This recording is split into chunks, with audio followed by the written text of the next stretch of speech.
Good afternoon, everyone. I want to start with a statement, and then the allegations made against Rob Porter, as we understand them, involve incidents long before he joined the White House. Therefore, they are best evaluated through the background check process. It's important to remember that Rob Porter has repeatedly denied these allegations and done so publicly.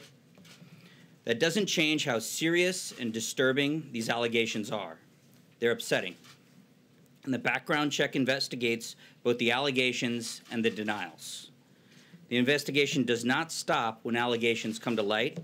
It continues to determine the truth. Truth. Truth. Truth.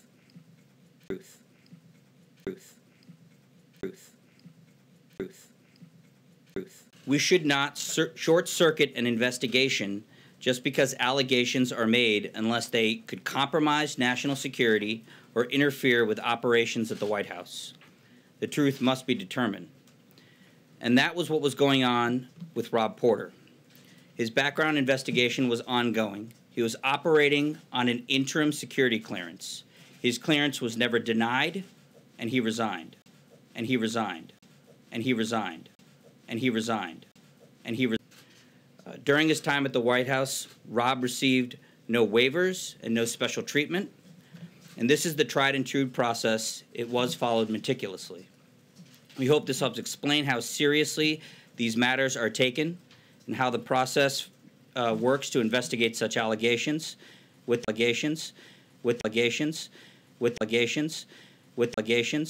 I know there's been some reports about the Chief of Staff. He became fully aware about these allegations yesterday. I'm not going to get into the specifics regarding who may have known what pieces of information, because they were all part of an ongoing background check investigation.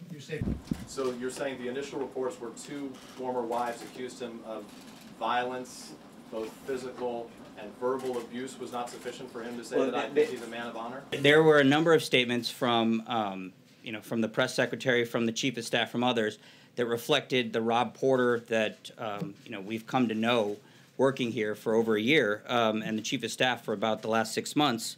But the reports are troubling, and I think the statement from Wednesday night reflects the Rob Porter that we had seen in these news reports and some of these credible allegations. Are you saying that the Chief of Staff of this White House had no idea that Rob Porter's two ex-wives had domestic violence allegations against him when they made those claims to the FBI, that John Kelly did not know that? And the Chief of Staff does not get detailed updates about what may or may not have been alleged. This is a process. It involves a thorough investigation, and as I went through the process, it involves looking at not just accusations, but denials.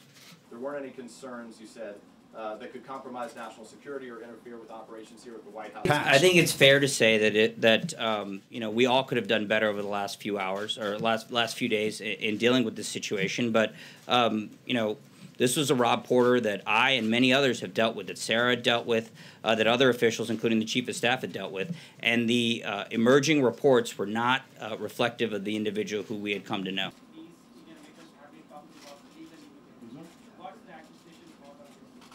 Well,